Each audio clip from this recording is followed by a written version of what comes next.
Nesta manhã, vamos falar sobre as vantagens de termos o Espírito Santo de Deus em nossas vidas. Romanos 8, de 1 a 17, nós lemos o seguinte: Portanto, agora nenhuma condenação há para os que estão em Cristo Jesus, que não andam segundo a carne, mas segundo o Espírito. Porque a lei do Espírito de vida em Cristo Jesus me livrou da lei do pecado da morte.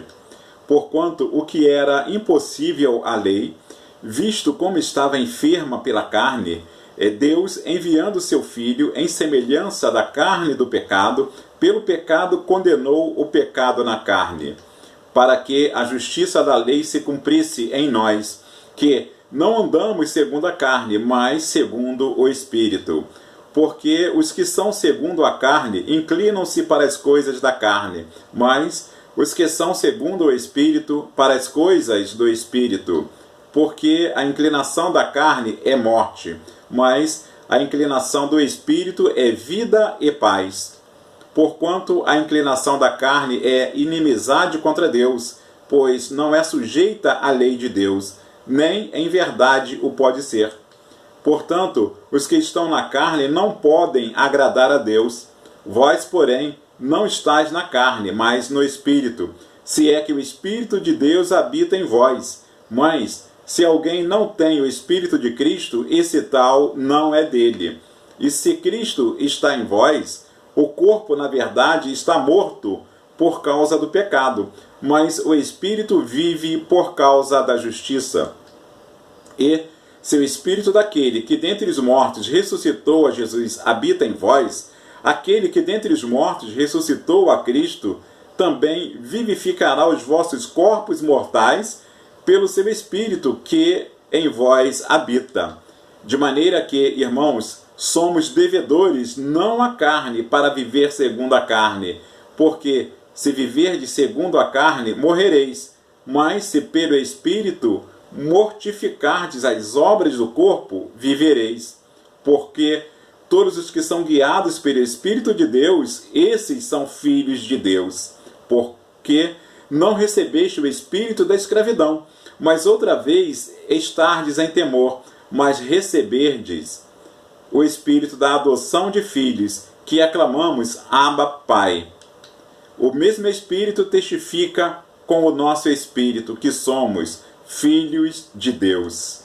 E se nós somos filhos, somos logo herdeiros também, herdeiros de Deus e co-herdeiros de Cristo, se é certo que com ele padecemos, para que também com ele sejamos glorificados.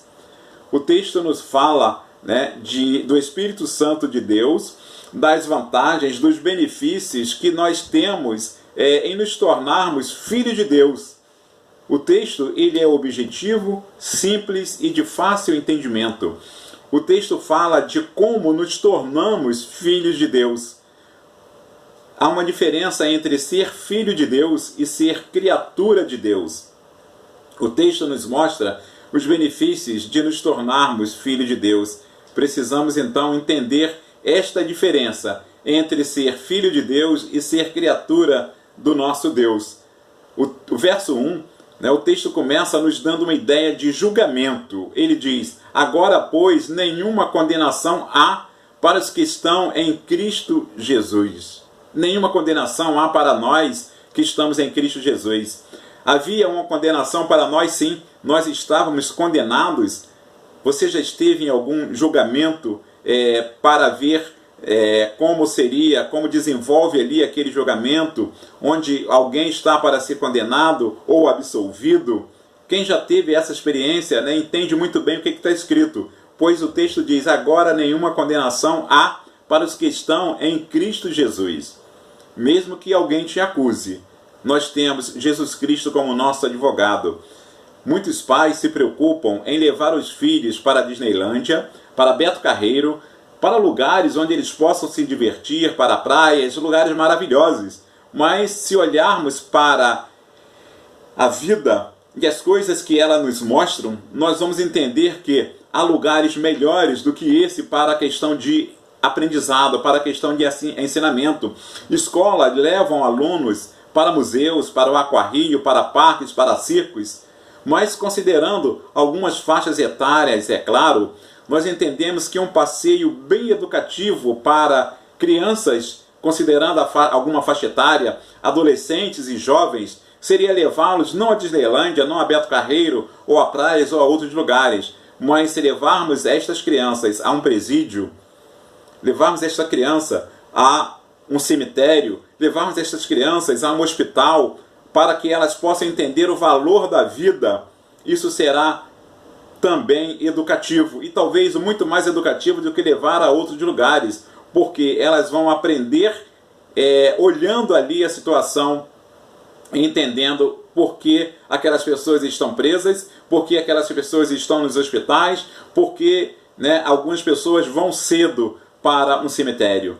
Voltando ao julgamento, também seria uma boa lição de vida para nossos filhos levá-los para assistir a um julgamento em um fórum, em uma vara penal, alguma coisa desse tipo. O texto diz que agora, pois, nenhuma condenação há para os que estão em Cristo. A condenação que o texto se refere não é uma condenação de homens, não é a condenação em um fórum, em uma vara penal. Nenhuma condenação há para os que estão em Cristo, porque nós temos o nosso advogado junto de Deus, que é Jesus Cristo. O verso 2, ele fala de duas leis: a lei do espírito da vida e a lei do pecado e da morte. No mundo jurídico se diz que podemos fazer tudo que a lei não diz que não podemos. Por exemplo, nós estamos usando máscaras nos dias de hoje, porque há um decreto municipal que nos obriga a usar máscaras. Mas antes não havia um decreto que dizia que nós tínhamos que usar máscaras. Então nós, antes não éramos obrigados, agora somos. Então a lei não dizia que nós devíamos usar antes, mas ela agora diz que nós devemos usar. O texto fala da lei do pecado e da morte. Esta lei mostra que o que você pode e não pode fazer. Se fizermos, estamos condenados. O texto também fala da lei do espírito da vida. Nós estávamos condenados, mas no dia que aceitamos a Jesus como Salvador, a lei do Espírito da vida sobrepôs a lei do pecado e da morte. Por analogia, é como se estivéssemos olhando para o que chamamos de hierarquia das leis. A lei do Espírito da vida está aqui sobrepondo a lei do pecado e da morte. A lei do Espírito da vida estaria tendo um valor maior, porque ela nos dá vida. Quando nós cumprimos essa lei, nós temos a vida que Deus tem para nos oferecer. A ação da lei do Espírito da vida e da lei do pecado e da morte em nossas vidas. Precisamos parar para entender isso. A lei do pecado e da morte, ela nos condena quando agimos pela carne, quando queremos satisfazer os desejos do corpo e não da alma e do espírito. Lei do Espírito e da vida. A lei do Espírito e da vida, ela nos justifica e nos absolve desta condenação. E ainda diz que nenhuma condenação há mais para nós que estamos em Cristo Jesus. A lei do pecado e da morte antes nos condenava, mas quando nós aceitamos a Jesus como nosso Salvador, o Espírito Santo passa a habitar em nós e nós ficamos sob a proteção da lei do Espírito da vida. E nós aí temos a condenação, já não existe mais, nós temos a nossa salvação garantida em Cristo Jesus.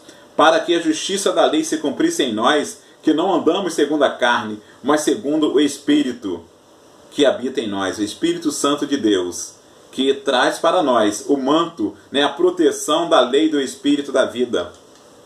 Há uma luta dentro de nós que chamamos da luta entre a carne e o Espírito. Dentro do homem há um conflito entre a carne e o Espírito. Não é o Espírito Santo, é o Espírito do homem. O Espírito do homem, nosso espírito ou nossa alma, faz com que haja dentro de nós um conflito com a carne. Romanos 8,5 diz: porque os que são segundo a carne inclinam-se para as coisas da carne, mas os que são segundo o Espírito para as coisas do Espírito. A carne quer que nós nos inclinemos para as coisas da carne, mas o Espírito nos leva a nos inclinarmos para Deus, para as coisas do Espírito. Você sabe quem vence essa batalha interna que existe dentro do homem e da mulher. Precisamos parar para entender isto. Dentro de nós há uma batalha entre o corpo e o espírito. É como aquela velha história dos dois cachorros que o dono colocava periodicamente para lutar entre si, né? Os dois cachorros eram colocados para lutar e algumas pessoas apostavam naqueles cachorros. E o dono, dependendo da quantidade de apostas, ele alimentava um ou outro. Ele alimentava um ou outro. Dentro de nós também há o corpo e o espírito, o nosso espírito e o nosso corpo, a nossa carne. E há uma disputa entre os dois. Sabe quem vence? É aquele que nós vamos alimentar melhor. Aquele que nós vamos cuidar melhor é que vencerá essa batalha. A quem devemos alimentar? O texto é claro quando ele diz que se alimentarmos a carne, morreremos. Mas se alimentarmos o espírito, vivemos. Porque a inclinação da carne é morte, mas a inclinação do espírito é vida e paz. Porquanto a inclinação da carne é inimizade contra Deus, pois não é sujeita à lei de Deus, nem em verdade o pode ser. Romanos 8, 6 e 7. A luta entre a carne e o espírito, ela existe e nós precisamos resolver essa luta, precisamos alimentar melhor o nosso espírito para que a importância de matarmos a vontade do corpo e alimentarmos o espírito. Quando alimentamos o nosso espírito, nós nos aproximamos de Deus. Alimentos para o nosso espírito, nossa alma, são a comunhão com Deus, a nossa fé, a esperança, o louvor, a adoração, a leitura da palavra, a oração como parte da nossa alimentação espiritual. Nós precisamos usar desses alimentos para fortificarmos o nosso espírito. Romanos 8, 9 e 10 diz: Vós, porém, não estáis na carne, mas no Espírito, se é que o Espírito de Deus habita em vós. Mãe, se alguém não tem o Espírito de Cristo, esse tal não é dele. E se Cristo está em vós, o corpo, na verdade, está morto, por causa do pecado. Mas o Espírito vive por causa da justiça. A ação do Espírito Santo em nossa vida se faz presente quando nós buscamos esses alimentos e alimentamos o nosso espírito. Quando o Espírito Santo está conosco, nós temos mais que vida, temos vida em abundância. O Espírito Santo de Deus em nós é que nos dá vida. Se não tivermos o Espírito de Deus em nós, nós estamos mortos. Nós estaremos mortos porque a palavra de Deus diz assim: o Espírito de Deus habita em nós quando nós permitimos isso. Se nós permitirmos que o Espírito de Deus habite em nós, nós teremos vida e teremos vida em abundância. Isso vai acontecer quando nós abrirmos o nosso coração para Deus, abrirmos o nosso coração para Jesus, abrirmos o nosso coração para o Espírito Santo de Deus. Aí sim ele vai passar a habitar em nós. Romanos 8:11 diz: E se o Espírito daquele que dentre vós...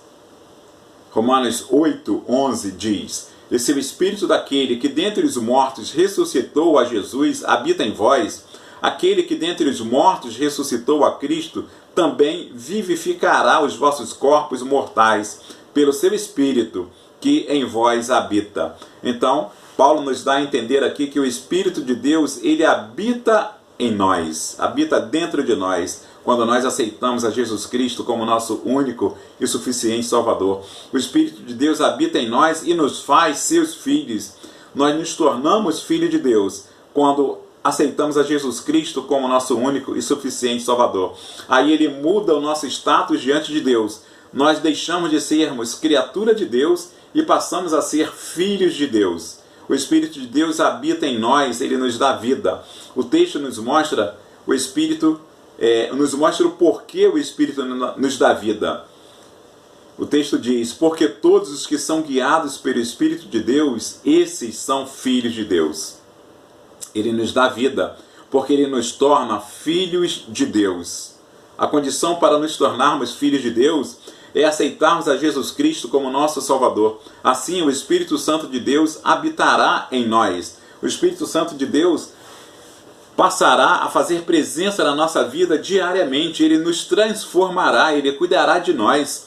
A transformação que o Espírito Santo de Deus faz em nós. Quando o Espírito Santo habita em nós, nós deixamos as coisas velhas para trás, nós deixamos a mentira, nós deixamos a fofoca, nós deixamos a intriga, nós deixamos a prostituição, nós deixamos o crime, nós deixamos o roubo, deixamos tudo isso para trás. Em resumo, deixamos de alimentar a carne e passamos a, por causa do Espírito Santo, alimentarmos o nosso espírito e não a nossa carne. O Espírito Santo de Deus nos fortalece e nós passamos a alimentarmos o melhor o nosso espírito. Lembra da história dos 2 cachorros? É isso que acontece. O nosso espírito é alimentado e ele vence a cada batalha contra o corpo. O nosso corpo vence porque nós o alimentamos com a palavra de Deus. Nós o alimentamos com a esperança que Deus tem para nós. Nós alimentamos com a fé. Nós alimentamos com aquilo que Deus tem de melhor para nós. Aí ele é fortalecido e vence todas as batalhas.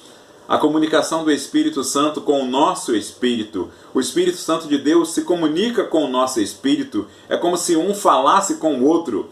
Quando o Espírito Santo de Deus fala com o nosso espírito, ele confirma que nós somos filhos de Deus. A comunicação do Espírito Santo com o nosso espírito. Quando o Espírito de Deus fala ao nosso espírito, confirmando que somos filhos de Deus, isso alegra o nosso espírito, isso alegra a nossa alma. Se você adota a esteira da dicotomia, quando a nossa alma ou o nosso espírito não sente a presença do Espírito Santo de Deus em nós, isso traz tristeza para a nossa alma. A pior coisa para o homem hoje não é sofrer de coronavírus, é sofrer uma tristeza de alma ou tristeza do espírito. A pior coisa para o homem é isso. A tristeza de alma, ela abate o espírito, ela abate o corpo, ela nos enfraquece. Então nós precisamos estar alimentando o nosso espírito, pois isso mostra que nós estamos buscando a presença de Deus em nossas vidas. O mesmo Espírito testifica com o nosso espírito que somos filhos de Deus. Romanos 8,16. O Espírito testifica com o nosso e nós entendemos que somos filhos de Deus. Quais a vantagem de sermos filhos de Deus e sermos glorificados? Nos tornamos filhos, isso nos garante a certeza da glorificação. A nossa glorificação se fará na presença de nosso Deus. Quando nos tornamos filhos de Deus, o Espírito Santo passa a habitar em nós e nós temos a certeza da nossa glorificação diante do Pai. Romanos 8,17 diz: e se nós somos filhos, somos logo herdeiros também, herdeiros de Deus e co-herdeiros de Cristo, se é certo que com Ele padecemos, para que também com Ele sejamos glorificados. Romanos 8,17. Você tem a certeza da sua glorificação diante do Pai?